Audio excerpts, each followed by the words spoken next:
Bahia Meio-Dia. Oferecimento Curso Galileu, líder em aprovação. E Cipolate é pra você. Olá, muito boa tarde. Agora é hora de informação, de serviço. O seu jornal Bahia Meio-Dia está no ar. Seja muito bem-vindo. Agora, meio-dia, 1 minuto. Vamos aos principais destaques de hoje. Comerciante é preso em flagrante em Ilhéus, com parte de carga de cerveja roubada no município de Jaguaquara, no sudoeste da Bahia. Foram mais de 35 mil latas de cerveja apreendidas e a carreta vazia foi encontrada pela Polícia Militar aqui em Itabuna. Destaque também para as ações do Maio Amarelo em Itabuna. Assunto para a Luana Bernardes. Boa tarde, Luana. Oi, Roger. Boa tarde para você, boa tarde a todos que nos acompanham. Eu estou aqui na rotatória do São Caetano para falar das ações do Maio Amarelo, mês de conscientização, de combate, de prevenção aos acidentes de trânsito. E aqui em Itabuna eu já adianto, viu? Do dia 1º de maio até o dia 18, na última terça-feira, já foram registrados aí pela Secretaria de Transporte e Trânsito aqui da cidade 45 acidentes. Desses, alguns com vítimas, outros sem vítimas. Eu vou detalhar tudo para vocês sobre essas ações. Inclusive, tem até um carro aqui estacionado para mostrar a importância de se prevenir acidentes de gente que bebe, bebida alcoólica e combina álcool com direção, não dá certo. Os detalhes daqui a pouquinho. Valeu, Luana. E obrigado também pela propagandinha do Bahia Meio-Dia ali atrás. Valeu mesmo. Bom, a situação crítica dos estoques do Hemoba em Eunápolis. Esse é assunto para Thaisa Moura. Boa tarde, Thaisa. Oi, Roger. Pois é, a situação do estoque aqui do Hemocentro de Eunápolis está bem crítica, viu? Como diz esse cartaz aqui, a solidariedade não pode ficar isolada. Doe sangue, ou seja, por conta dessas medidas de isolamento, muita gente não está vindo doar e isso está fazendo com que o estoque daqui fique mais baixo. Já já eu volto com mais detalhes, você vai saber quais são os pré-requisitos para poder doar, os impedimentos temporários, os impedimentos definitivos e também a agenda para doação na semana que vem. É já já, Roger. Valeu sim, essa importante informação, muito obrigado. Daqui a pouco, Thaisa, a partir de agora, o telejornal líder de audiência na hora do almoço está no ar.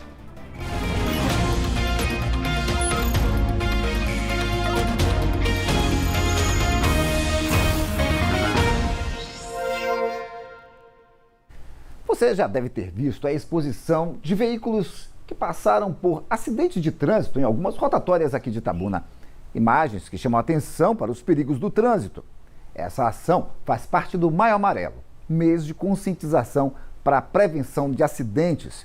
E sobre esse assunto, a gente conversa ao vivo com Luana Bernardes, ela que está na rotatória do bairro São Caetano, acompanhada do secretário de Trânsito, Thales Silva.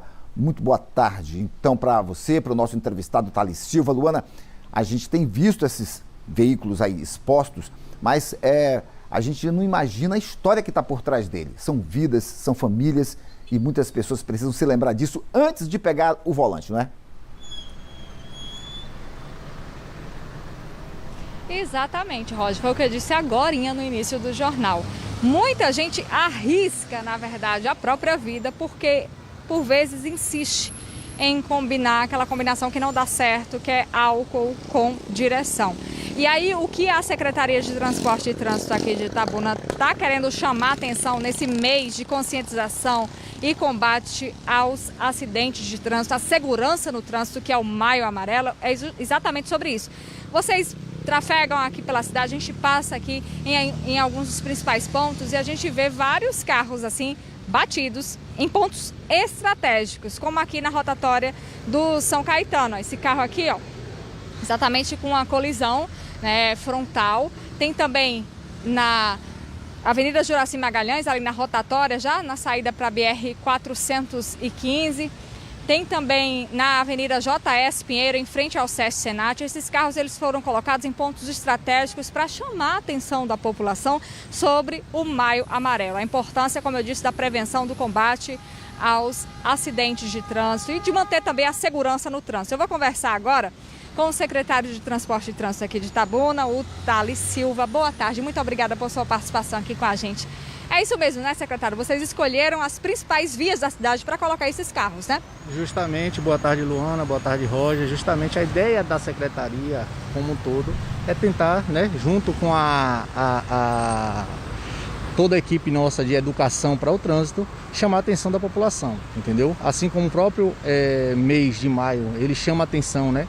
Buscando diminuir o número de acidentes, a gente buscou trazer aqui, né, nessa segunda etapa da campanha, essa conscientização, porque com o veículo, né, dessa forma, a gente entende que consegue conscientizar e o respeito, né, que esse é o principal tema desse ano do Maio Amarela.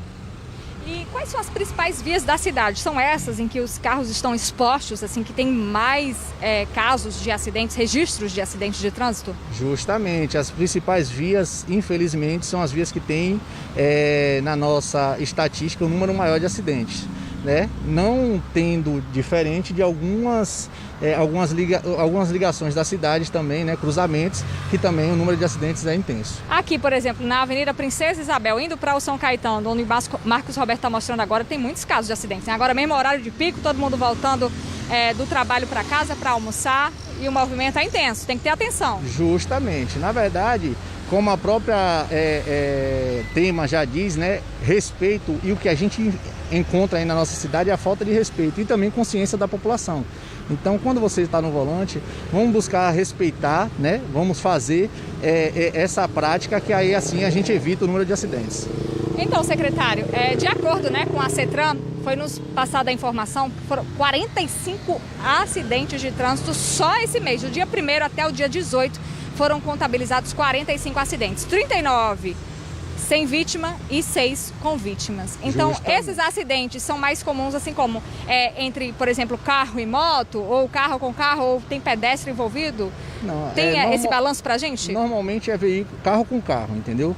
Colisões que acontecem por falta de atenção, às vezes a pessoa está dirigindo com o celular, né, manuseando o celular, então acontece, né, essa questão do acidente, são essas colisões, e quando na maioria das vezes acontece com vítima, é envolvendo moto, entendeu? Então, infelizmente, a gente observa também aqui, se você analisar, muitos motoqueiros, eles passam em uma velocidade elevada ao que permite a via, e isso às vezes acaba acontecendo um acidente. E Roger também tem uma pergunta aí no estúdio pra gente. Pois não, Roger? Ok, então, a gente tem algumas vias da cidade que traz algum tipo de dificuldade maior.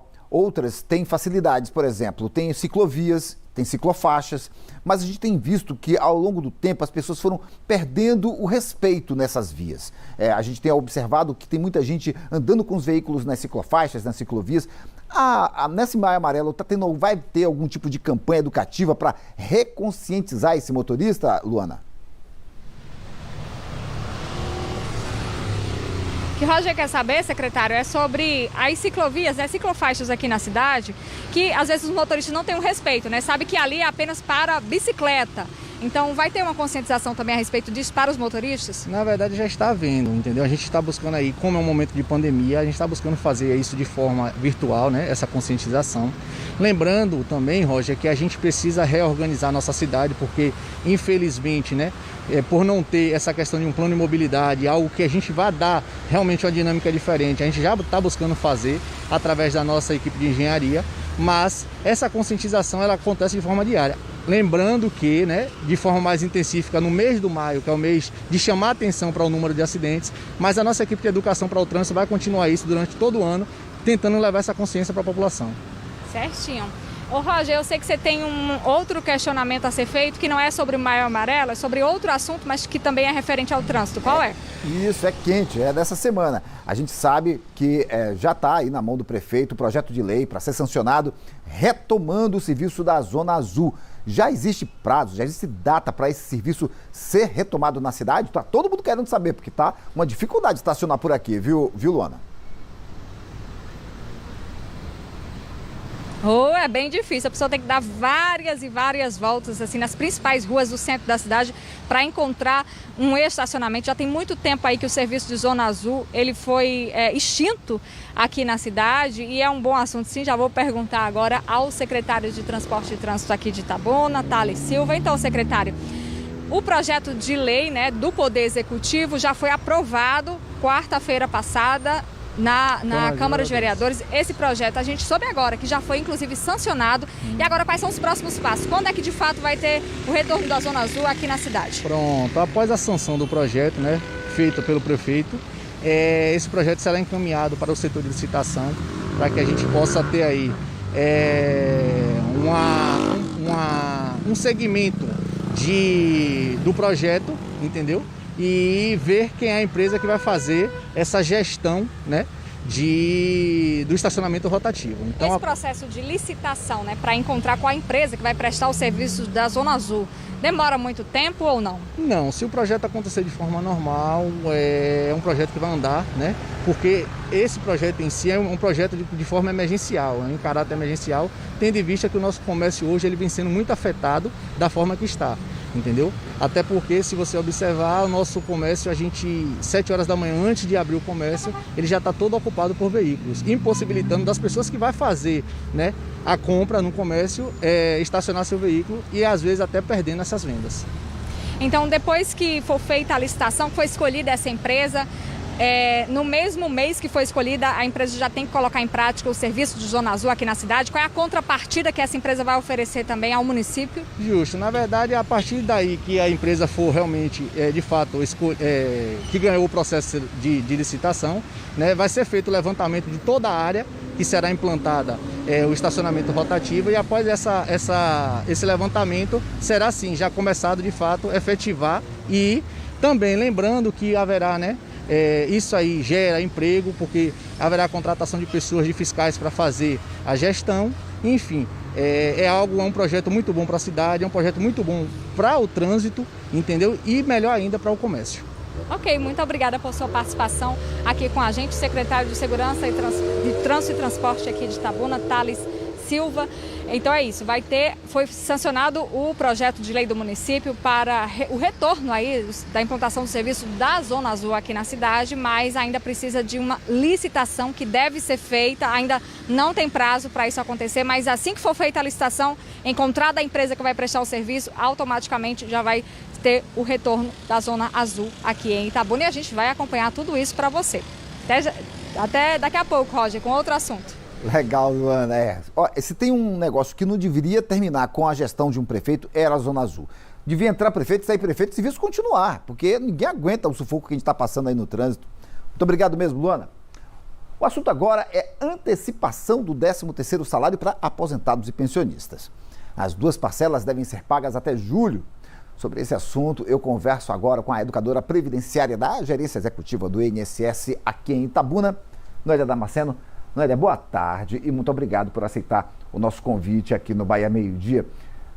Noélia, a gente quer saber de você o que a pessoa precisa ficar atenta para já estar podendo se candidatar a receber esse salário, essa antecipação agora no final de maio. Boa tarde. Boa tarde, Roger. Boa tarde a todos. A antecipação ela já vai direto para a conta benefício ou conta corrente dos segurados. A primeira parcela será paga agora de maio até o mês de junho, né? Para quem recebe a partir de 24 de maio até o mês de junho. Então, todos os beneficiários, né, aposentados e pensionistas, já terão direito a essa primeira parcela. E a segunda parcela, vocês, além dos aposentados, tem os pensionistas também. Eles recebem juntos? É por causa da idade? É por causa do mês de nascimento? Você pode esclarecer isso para a gente? Não, Roger. Todos terão direito. A parte do 13º salário eram pagos em 2 parcelas. Uma em agosto e a outra em novembro. O governo está antecipando para o enfrentamento da pandemia. Sabe que todos os segurados estão com dificuldades, né, para o enfrentamento da pandemia. Então, o governo resolveu antecipar o pagamento. Não tem parcelas para quem é esse mês ou para outro mês. Vai ser para todos os beneficiários de aposentados e pensionistas. Ok. A gente está vendo aí a agência daqui de Itabuna quase vazia. Vocês estão fazendo todas as operações basicamente virtuais. Esse dinheiro aí, vai precisar alguém ir aí na agência ou vai cair direto na conta do beneficiário ou do aposentado? Sim, esse dinheiro vai cair direto na conta do aposentado, né, do pensionista e do aposentado, tá? Não precisa vir à agência para saber se o seu valor vai estar na conta. E também, quem tem o direito é aqueles que recebem o auxílio, né, doença, né, que é o benefício por incapacidade temporária. Esses também terão direito. Se a pessoa não receber, se o dinheiro não cair na conta no dia em que a pessoa está esperando, ela pode ir aí na agência para resolver ou ela deve abrir um chamado de maneira virtual, através de um site de vocês? Como é que é feita a operação para a pessoa poder saber o que aconteceu pelo dinheiro não ter caído na conta? Olha, pode ligar 135, né, que é o nosso teleatendimento, e os servidores de 135 vai estar dando informação do que ocorreu. Mas é assim, não existe como quem já recebe o benefício, não tem como não cair na conta. O governo está pagando a todos os beneficiários, aposentados e pensionistas. Ok. Muito obrigado pela sua entrevista, pelas informações. Se tiver mais algum assunto que você acha que é relevante para quem é aposentado e pensionista nesse momento, pode falar. Tá. Olha, o que pode acontecer é um valor proporcional recebido. Por exemplo, quem está recebendo depois do mês começou a receber em fevereiro. Então, ele vai receber um valor proporcional ao 13º, que ele recebe 50% agora, no mês de maio, e 50% a partir do mês de junho. Então, são duas parcelas que o governo está antecipando, a de agosto e a de novembro. Então, isso veio para beneficiar a todos esses que, com esse enfrentamento da pandemia, a gente sabe que as pessoas estão com muita dificuldade financeiras. Com certeza, Noélia. Muito obrigado por esses esclarecimentos e, claro, por essa boa notícia. Realmente é uma boa notícia para o segurado do INSS. Valeu, muito obrigado. Olha, falta d'água no bairro de Fátima. Esse é um dos destaques do próximo bloco do BMD. Moradores dizem que estão sem água há mais de 20 dias. E a gente vai falar também da situação do Hemoba de Eunápolis. Os estoques de sangue por lá estão bem abaixo do ideal. O intervalo é rapidinho, sai daí não.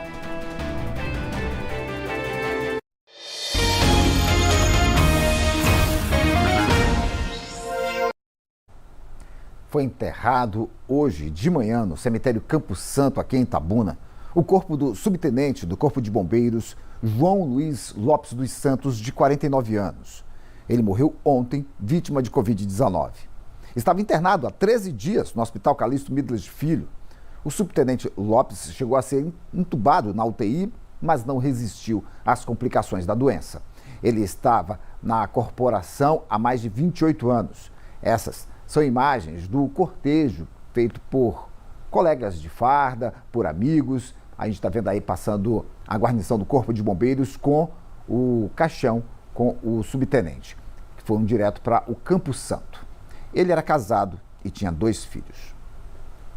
A gente vai falar agora, ao vivo, lá em Eunápolis, para falar com Thaisa Moura sobre a situação dos estoques do Hemoba. Thaisa, a gente sabe que com a pandemia, as necessidades de sangue não diminuíram, pelo contrário, aumentaram. Mas e os estoques do Hemoba? Não estão assim muito bonito não, né?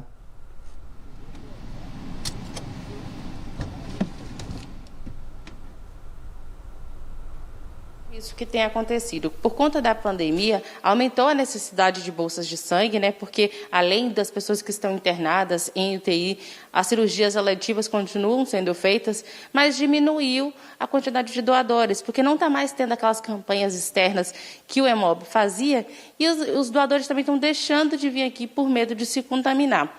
E, por conta disso, o estoque está ficando cada vez mais crítico. Eu estou aqui com a Caroline Pimenta, ela que é uma das coordenadoras aqui do Hemocentro, né? É responsável administrativa e também é farmacêutica bioquímica. Boa tarde, Carol. Conta para a gente, diminuiu mesmo, como é que está hoje, né? 21 de maio, o estoque aqui do Hemocentro. Boa tarde, Thaisa. Boa tarde a todos.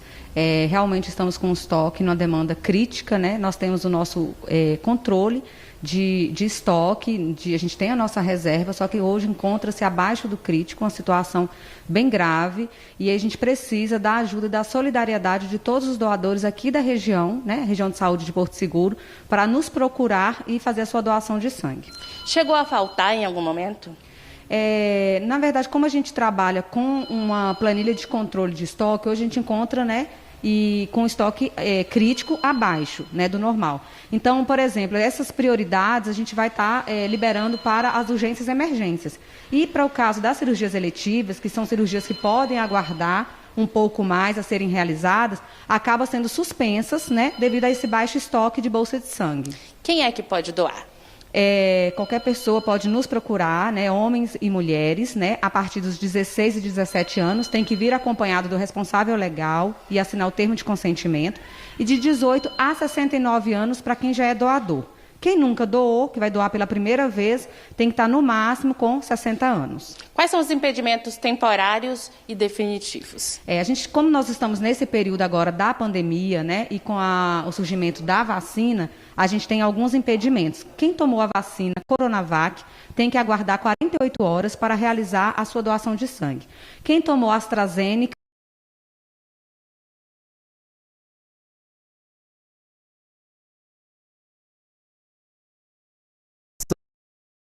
cidades como Porto Seguro, Itabé, Itamaraju, para poder atender as necessidades do Hemocentro.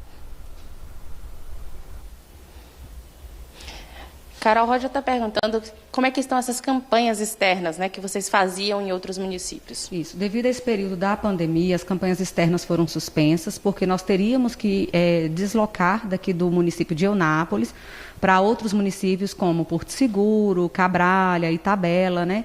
E com isso nós teríamos que levar os nossos equipamentos, acabando dessa forma com as campanhas externas, a gente tem um momento de aglomeração, né, dos doadores. Então hoje a gente trabalha com um pré-agendamento, então para garantir, né, a qualidade do serviço e proteger contra a disseminação do Covid. Para encerrar, Carol, como é que está a agenda da próxima semana, a partir da segunda-feira? Isso, segunda-feira, quarta e quinta estaremos com coleta a partir das 8 horas da manhã até às 18.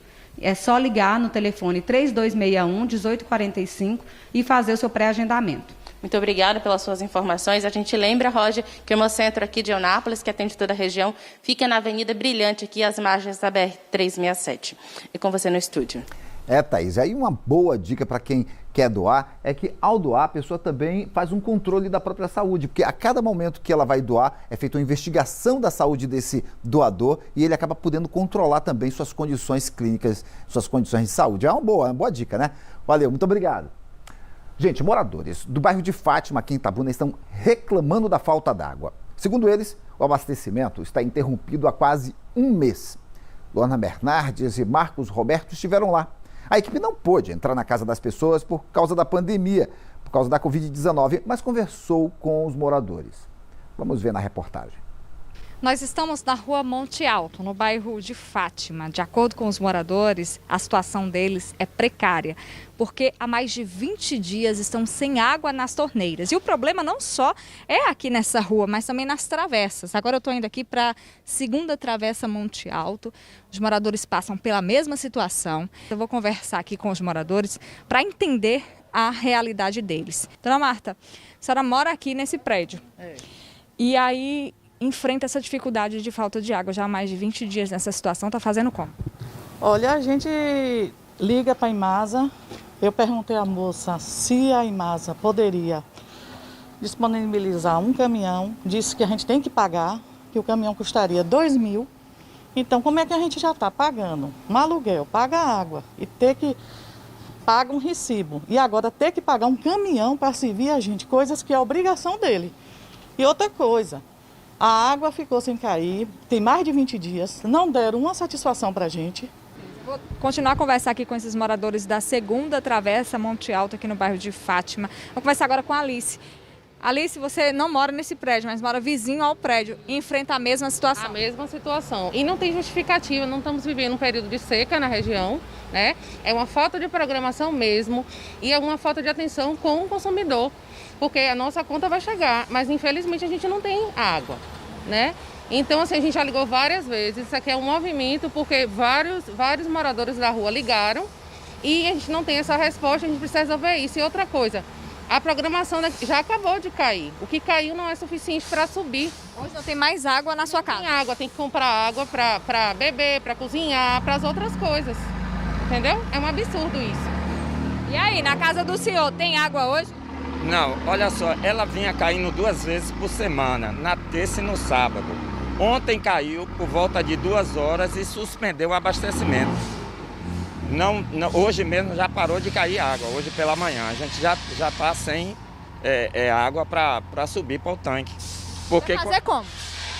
Geralmente agora é pedir carro-pipa, e foi como a dona Marta falou, eles cobram, entendeu? E quando eu liguei para a Imasa, a justificativa é que estava caindo na parte baixa e na parte alta seria ligado para cair no sábado, mas geralmente não vem atendendo essa demanda que eles dizem que vem cair no sábado e não cai água no sábado. Tá vendo aí, né? A dificuldade do povo para ter água em casa, tá tendo que se virar comprar caminhão-pipa se quiser colocar água em casa. A senhora mesmo já teve que comprar um caminhão-pipa, foi? Eu já comprei água muitas vezes. Aqui tá faltando água direto, a gente tá sem água, fazendo reserva, cozinhando com água mineral, porque tem mais de 20 dias que a gente está sem água, a rua toda. E o orçamento da senhora, como é que fica? Porque tem que pagar a conta de água da Imasa e também comprar água mineral, comprar água de caminhão. Está na epidemia, comprando água, isso fica muito difícil. Mas é a única forma, né? É a única forma que eu trabalho com comida e eu não posso ficar sem água, eu tenho de ter bastante água, que é para poder higienizar os legumes.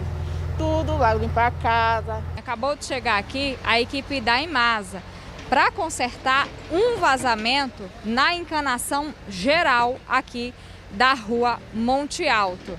Eles estão tentando resolver essa situação, me disseram que todo o abastecimento de água daqui foi cortado para resolver o problema desse vazamento. A perda de água no sistema ainda é muito alta, é um grande problema. Aí você viu que a gente encontrou essa equipe da Imasa trabalhando no local, mas a empresa também mandou para a gente uma nota dizendo que o abastecimento será normalizado ainda hoje. E assim a gente espera, né? Com a irregularidade no abastecimento em Itabuna, as pessoas costumam usar baldes, bacias e outros vasilhames para acumular água. Aí já viu, né? Os focos do mosquito Aedes aegypti aumentam dentro das residências. Pelo último Lira, levantamento que foi realizado no fim do mês passado aqui na cidade, o índice de infestação do mosquito é altíssimo, 8,8%. Sabe o que isso quer dizer? Isso quer dizer que a cada 100 imóveis visitados, quase 9 neles tinham focos do mosquito. O tolerado pelo Ministério da Saúde é 1% só. Luna Bernardes está agora com a chefe da Divisão de Controle de Endemias para falar sobre o combate ao mosquito. Luana, bom, esse é um trabalho que depende de todo mundo, porque a maior parte dos focos, como a gente já disse, está dentro das casas mesmo, né? Exatamente, é um trabalho que é feito a mais de 4 mãos, né? Os agentes de endemias, eles passam de casa em casa, fazendo a verificação, colocando um larvicida onde é encontrado o foco. Mas a população que está em casa tem que sim fazer a sua parte também, dar aquela verificada no quintal, tirar pelo menos 10, 15 minutos do seu tempo uma vez aí por semana para dar aquela limpada e ver se tem algum foco do mosquito Aedes aegypti que transmite dengue, zika, chikungunya, e é um risco, porque hoje em dia a gente só fala mais de Covid, mas dengue, zika e chikungunya também matam e é importante prestar atenção nisso, cuidar da casa, evitar, principalmente aí, como vocês acabaram de ver na reportagem, no bairro de Fátima, na rua Monte Alto, nas travessas Monte Alto, faltando água, aí a pessoa, quando chega algum pouquinho, já vai logo reservando, e é nesse reservatório que o morador tem que ficar de olho aberto para evitar foco do Aedes aegypti. Eu vou conversar sobre esse assunto com a chefe da Divisão de Controle de Endemias aqui de Itabuna, Lucimar Ribeiro. Boa tarde, muito obrigada por sua participação com a gente, Lucimar. Então, vocês chamam a atenção, né? Vocês que são agentes de endemias, chamam a atenção sobre essa importância de cuidar aí para evitar focos do Aedes aegypti. Eu dei o exemplo aí da falta de água. Então, muitas casas têm os reservatórios, mas tem que ficar sempre bem tampado, né? Com certeza, né? A gente hoje já estamos já adentrando aos imóveis, né? Com toda preconizado com o material GPI, né? Nossos agentes estão todo mundo assim pedindo a orientação do morador, né? Chegamos no imóvel, a gente certifica se não tem alguém que está com sintomas de Covid, né? Quando algum morador desse imóvel está com esses sintomas, a gente volta 10 dias depois, né? E aí a gente está fazendo um trabalho adentrando ao imóvel, porém fazendo só a parte externa do imóvel, né? É onde ficam os reservatórios de água. Fazendo uma parte de tratamento e também de eliminação de depósito. Entendeu? Assim, e essa atividade também, a gente também está com o nosso Disque Dengue, que é o 3612-8324, onde o morador pode fazer a denúncia. Repete o número. 3612-8324, onde o morador pode fazer a denúncia. E no prazo de 24 horas, nós também temos nossa equipe que vai lá fazer o tratamento nesse imóvel. E como você disse, né, e Roger também informou, vocês entram nas casas, mas não vai na parte interna, na área externa. Então, se tiver algum foco, aplica o larvicida. Só que o último LIRA, né, que é o levantamento do índice rápido de infestação predial, aqui em Itabuna, na cidade geral, deu 8,8%. Um índice considerado muito alto pelo Ministério da Saúde, que tolera até 1%. Só que tem bairros assim que chamam muita atenção, como o Santa Catarina e o Santa Clara, né? Sim, o Santa Catarina, a gente teve 29%, né, o índice de infestação. Fizemos um trabalho lá em especial, né, onde fizemos um mutirão de limpeza e tratamento nos imóveis, né? Também fizemos também no Santa Clara. E hoje, devido a esse índice alto, a gente pegou uma brecha na nota técnica do Ministério da Saúde, né, a nota 11 de 2020, onde diz que o agente ele pode adentrar o imóvel, porém não fazer a parte interna do imóvel, mas fazer a parte externa. Sim. Então, estamos dando continuidade ao nosso trabalho através dessa nota técnica. Certo. E agora vamos falar dos casos de dengue, de zika e de chikungunya aqui na cidade, que infelizmente seguem crescendo, né? A Divisão de Controle de Endemias passou para a gente a informação que de janeiro até este mês já foram registrados, confirmados, viu gente, confirmados, 177 casos de dengue, 11 casos de zika e 2 de chikungunya. Um número alto, né? Esses números são altos. Altíssimo, né? Os casos estão vindo para a gente, onde é um bairro que está o maior índice desses casos é o Mangabinha, onde na segunda-feira a gente fez um bloqueio, né, nessas áreas, e outros bairros também. Então, na medida que a gente está recebendo as notificações, a nossa equipe de UBV vai diretamente fazer esse bloqueio. Muito bem, muito obrigada por sua participação aqui com a gente. É isso, você aí de casa, faça a sua parte, como eu disse lá no início. Cuida do quintal de casa, olha o reservatório, olha todos os pontos onde podem ter focos aí do Aedes aegypti para dar um show no mosquito que transmite dengue, zika e chikungunya. Volto com você, Roger. Valeu, Lana, muito obrigado. Importantíssimo as pessoas, inclusive, denunciarem quando verem focos que não tem ainda um alerta. O pessoal da dengue não foi lá, não visitou, liga para o Disque Dengue e avisa para o pessoal ir lá tomar uma providência, né? Muito obrigado. Vamos falar agora do tempo. Um fenômeno que está se repetindo quase que diariamente. A neblina nas rodovias. Na BR-415, entre Ilhéus e Itabuna, praticamente todos os dias, os motoristas têm que redobrar a atenção no início da manhã. A visibilidade fica bastante reduzida mesmo. Em alguns trechos não dá para ver praticamente nada. É isso aí que está mais ou menos às 7h30 da manhã, mesmo depois que o sol nasce. A neblina continua. A neblina, gente, é a combinação de vários fatores, como as baixas temperaturas e a elevação da umidade do ar. Daí não há calor suficiente para a umidade evaporar e ela condensa antes de chegar à atmosfera, formando essa névoa que você está vendo. Os motoristas precisam tomar bastante cuidado, principalmente na BR-415, que fica muito próxima do Rio Cachoeira. O rio, muito próximo da rodovia, ele transfere muita umidade e o asfalto ele guarda um pouco de calor mesmo à noite, e aí esse encontro de temperaturas faz com que a névoa fique ainda mais tempo sobre a pista. Vamos dar uma olhadinha como é que está o tempo lá fora nesse momento? Temos imagens panorâmicas de Itabuna. A gente está vendo que de ontem para hoje o céu ganhou uma cobertura maior de nuvens, a cobertura está superior a 50%, mas está assim, só parcialmente nublado, não há previsão de chuva porque o ar ainda está muito seco, abaixo de 50% de umidade relativa do ar nesse momento aqui na cidade, e a temperatura está em 30 graus aqui em Itabuna. E Ilhéus, vamos ver também? Aqui imagem bonita, essa imagem é linda, com a catedral de fundo, a praia da avenida. A gente está vendo também que Ilhéus está com o céu parcialmente nublado, temperatura nesse momento em 29 graus, A umidade está um pouco mais elevada só porque está próximo do mar, né? 55%, mas não há previsão de chuva para agora à tarde. Em Ilhéus também não. Depois do intervalo, uma entrevista ao vivo sobre a Semana Espírita de Itabuna, que começa no domingo. E ainda, a Câmara de Vereadores e a Prefeitura em Mucuri, no extremo sul do estado, estão fechadas por causa do registro de casos da Covid-19. Você vê aí agora imagens ao vivo do trânsito na Avenida Amélia Amado, no centro de Itabuna. O trânsito está tranquilo nesse momento. Olha só, a gente volta em instantes. Sai não.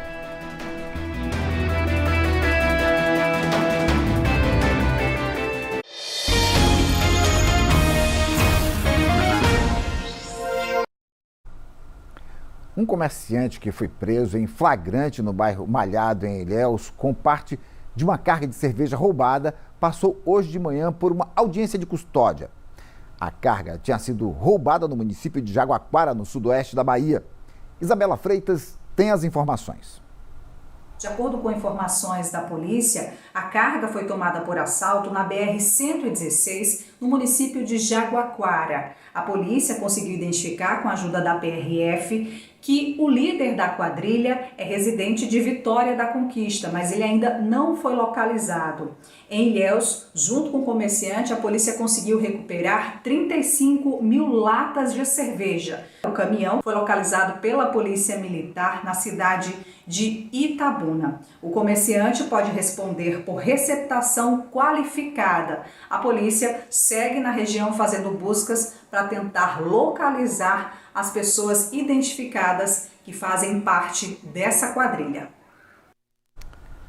Vamos falar de pandemia, né? Agora eu vou falar sobre a ocupação dos leitos de UTI aqui na região. As taxas continuam altas. Acompanha comigo, olha só.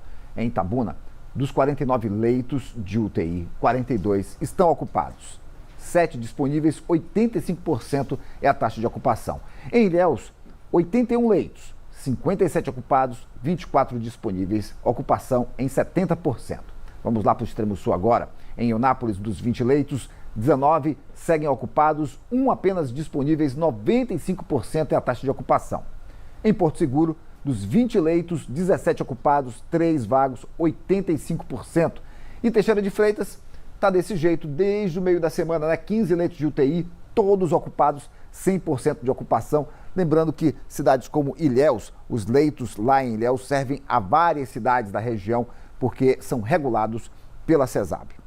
Em Mucuri, no extremo sul, a Câmara de Vereadores e a Prefeitura estão fechadas para atendimento ao público. Isso por causa do registro de casos da Covid-19. Kátia Petersen está em Teixeira de Freitas e tem as informações. Kátia, boa tarde. Oi, Roger. Boa tarde para você e para todos que estão nos acompanhando.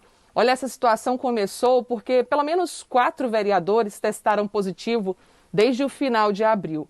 Eles já estão se recuperando. Um teve alta ontem, inclusive, do hospital, e outro segue internado. Além dos vereadores, alguns servidores também testaram positivo lá na Câmara, que acabou ficando fechada por questão de segurança, mas na semana passada os trabalhos foram retomados por lá, só que de portas fechadas, sem atendimento ao público. Esta semana foi a Prefeitura, em Mucuri, que acabou adotando essa medida também. Só mesmo funcionamento interno. As únicas áreas que seguem funcionando normalmente são de serviços essenciais, como a saúde e a limpeza. Por que essas medidas foram adotadas por lá? Justamente para tentar conter essa disseminação do vírus. Porque eles vieram avaliando os boletins epidemiológicos. Antes, eram em média 8 casos novos por dia registrados. E de abril para cá, esse número de 8 pulou para 12 casos em média por dia. E o problema maior ainda é a gravidade em que esses pacientes estão chegando até as unidades de saúde. No distrito de Itabatã, por exemplo, onde tem o Hospital São José, são 14 leitos, 10 clínicos e 4 de semi-intensiva. E muitos pacientes precisaram ser transferidos para UTIs. Em 3 semanas, pelo menos, 10 pacientes precisaram ser encaminhados para hospitais da região. Eunápolis, por exemplo, Ilhéus e também Salvador. Lá em Mucuri, são 120 casos ativos da doença e desde o início da pandemia, 2.627 casos foram confirmados. A Prefeitura vai seguir avaliando esses boletins epidemiológicos para tentar ver quando esse atendimento volta ao normal por lá, porque a medida é justamente para tentar conter o avanço dessa doença, que tem sido muito difícil e que por lá já tirou a vida de 50 pessoas. Roger, é com você. Kátia, é um número muito grande de pessoas que estão tendo a forma mais grave da doença. A gente essa semana já teve o secretário de Saúde aqui falando da presença de variantes muito letais da Covid-19, tanto no sul quanto no extremo sul do estado. E o aumento no número de internações por Covid aqui no estado acendeu o alerta do governo e medidas mais restritivas vão ser tomadas. O anúncio foi feito pelo governador Rui Costa durante a entrega de uma obra há pouco. Ele criticou as festas e aglomerações que continuam acontecendo mesmo nesse momento mais difícil. Vamos ver. Do jeito que está, nós vamos ter que adotar medidas mais restritivas e, infelizmente, regredir no que foi feito. Porque já passamos de 80% de taxa de ocupação em Salvador. 4 regiões do estado estão com mais de 90%.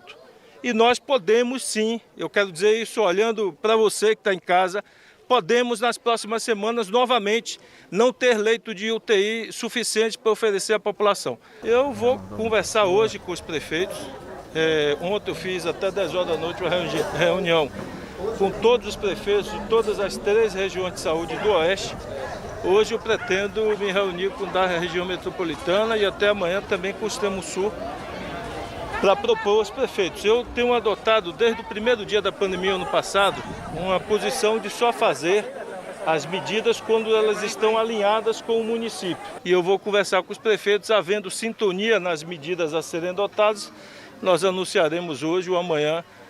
Alguma coisa terá que ser feita, infelizmente, passos atrás nós teremos que dar, porque senão nós estaremos sendo tão irresponsáveis como aqueles que estão indo para essas festas, como aqueles que estão lotando bares e fazendo de conta que não existe vírus. O Dia do Técnico e do Auxiliar em Enfermagem foi comemorado ontem. A gente mostrou no BATV um pouquinho da homenagem feita no estacionamento do Hospital de Base e de Campanha aqui em Itabuna.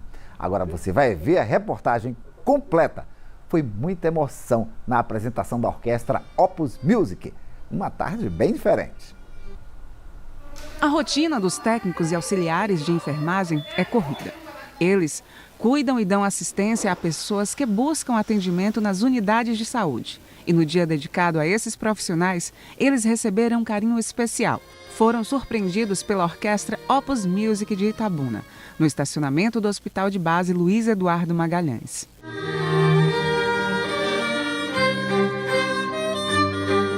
Surgiu da necessidade que nós estamos vivendo hoje no mundo, né, de muitas mortes, muitas perdas, e também por eu fazer parte desse contexto. Eu sou servidor aqui na FAS, no Hospital de Base de Itabuna, e nós que estamos inseridos nesse contexto, a gente vê essa necessidade, tem essa necessidade de estar levando algo diferente, estar levando fraternidade, estar levando amor, estar levando esperança para as pessoas. E nada melhor do que a música, né, como uma ferramenta poderosa de cura, de transformação, para tocar na alma das pessoas e realmente trazer alento para esse momento. A homenagem foi para os profissionais do Hospital de Base e também para todos os profissionais do Hospital de Campanha, que vem atendendo exclusivamente aos pacientes com a Covid-19. Uma forma de agradecer por todo o serviço prestado.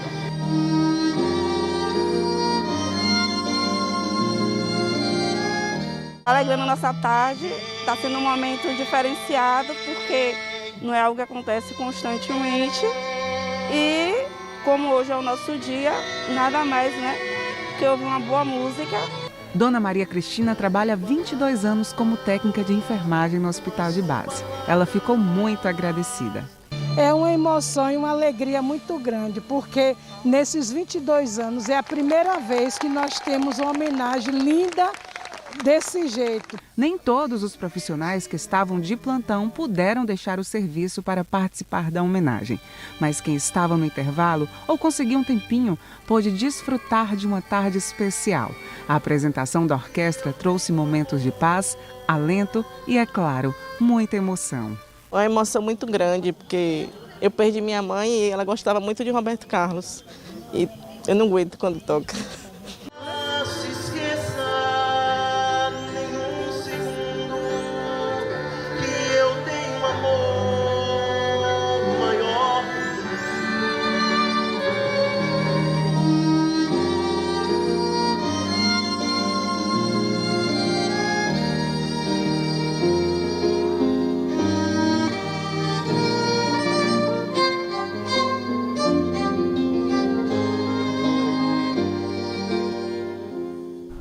Olha aí, nem precisa ter passado pela mão de um desses profissionais para saber a importância e o valor que eles têm. A gente vê o trabalho deles como é intenso, o dia a dia.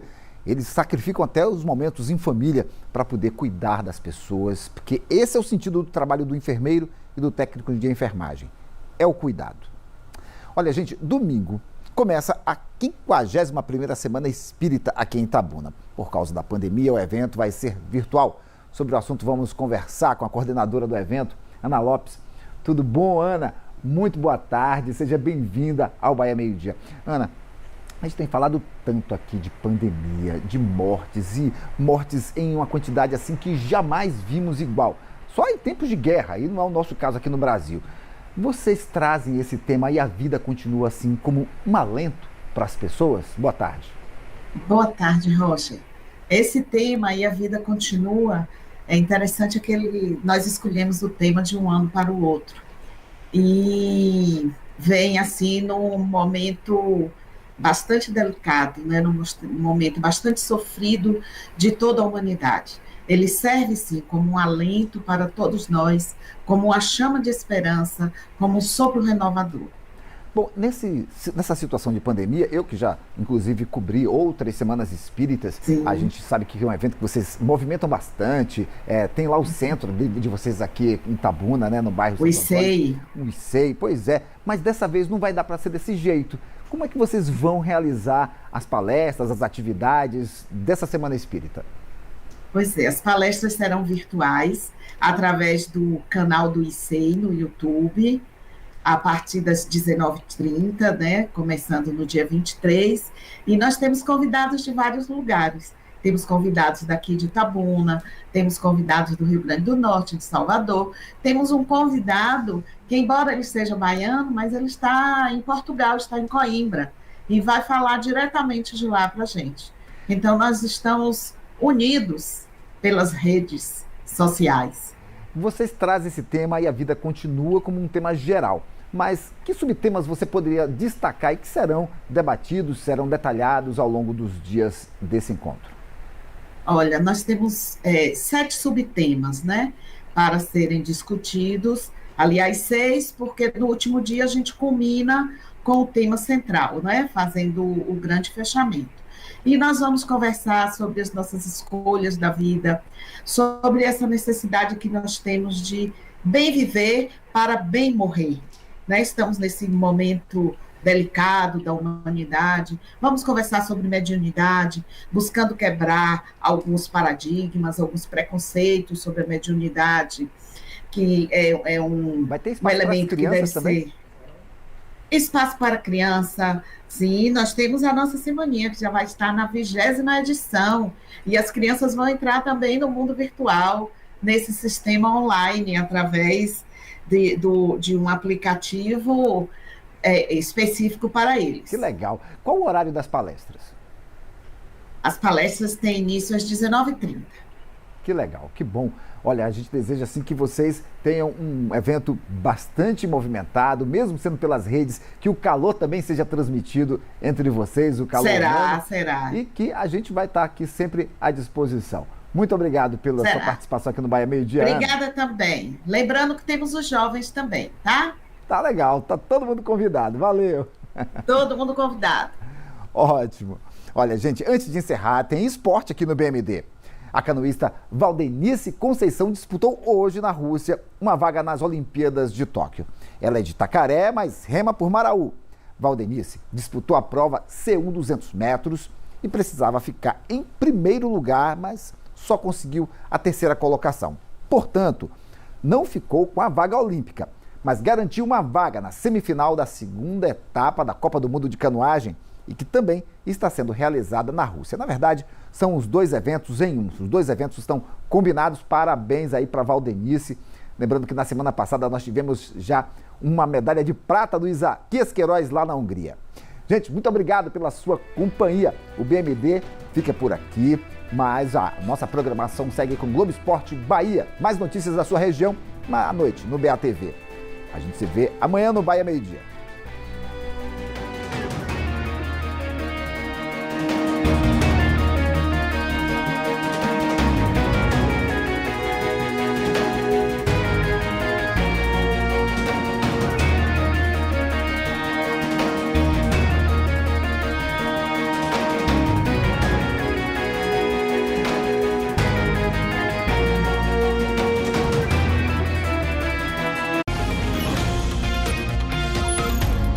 Bahia Meio-Dia. Oferecimento Curso Galileu, líder em aprovação. E Cipolate é pra você.